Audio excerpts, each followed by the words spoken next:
Gloucestershire Wildlife Trust has partnered with Grundon to carry out conservation grazing in Lower Woods Nature Reserve, one of the largest semi-natural ancient sites in the southwest. The project aims to introduce small numbers of cattle to the southern end of the woods to help create a woodland that is structurally diverse and rich in nature. Grazing cattle will introduce natural disturbance and encourage a greater diversity of vegetation structure within the wood, in turn creating a greater variety of habitats for species.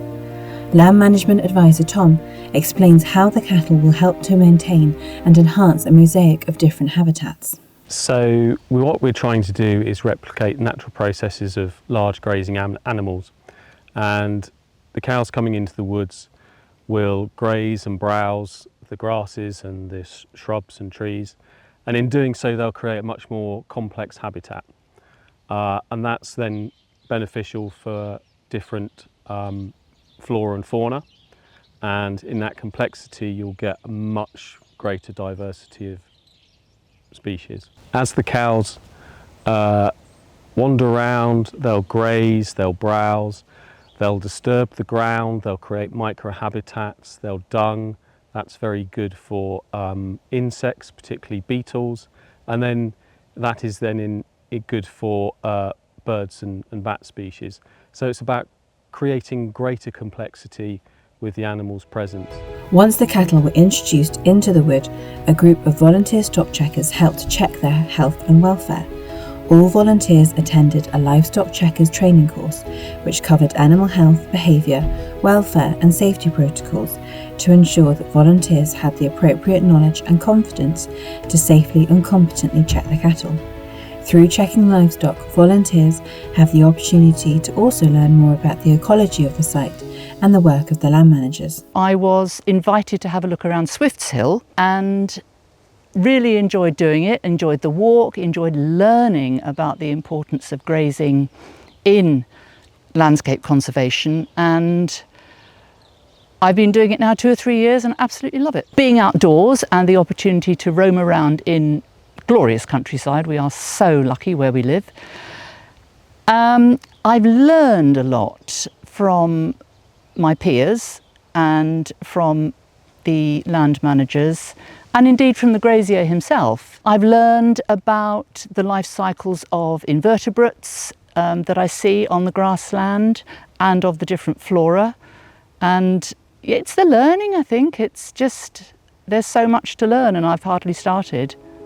Grazing helps maintain open habitats within the woods, including rides and glades, by limiting the spread of species which can outcompete wildflowers and herbs. These open areas are important for many woodland butterfly species, such as the silver-washed fritillary, that require a dynamic mosaic of open habitats to survive. Tom explains how cattle will have a beneficial impact on an array of species within Lower Woods. In the open areas, the cows will help maintain those open areas, which will let light in. That light will favour certain flowering plants and insects. In the dunging, that will promote beetles and other insects, which in turn will help other birds and bats. So bats like lesser horseshoe would benefit. Neighbouring farmers Alex and Sarah agreed to allow their cattle into Lower Woods to help support the grazing project.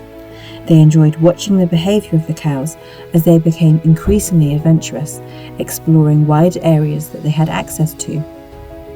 Alex describes what they had observed from conservation grazing in their own woodland. Well, we're next door to Lower Woods, so it's a really natural partnership, and we've been conservation grazing already in our woodland, so it's kind of a natural extension just to move next door and carry on doing more or less the same thing that we've been doing on our farm in our woodlands with our cattle.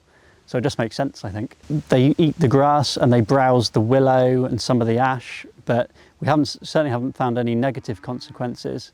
I think that they've left their dung behind, they've left hoof prints, all of which I think should be, or we think is good for biodiversity. Certainly no negatives at all, and it's just wonderful to see them in the woods, to be honest. It's quite a natural habitat for them, so it seems, and they seem very happy in the woods.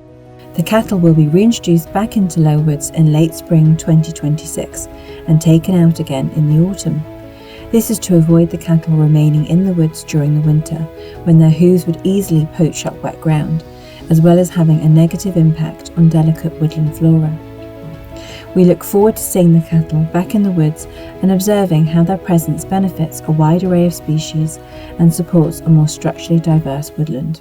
So we'd like to thank our funder, Grundon, for making this possible.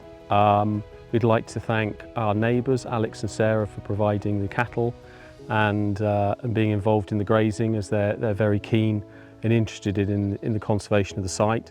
And lastly but not least, we'd really like to thank our volunteers for helping with the fencing, the survey work and the stock checking.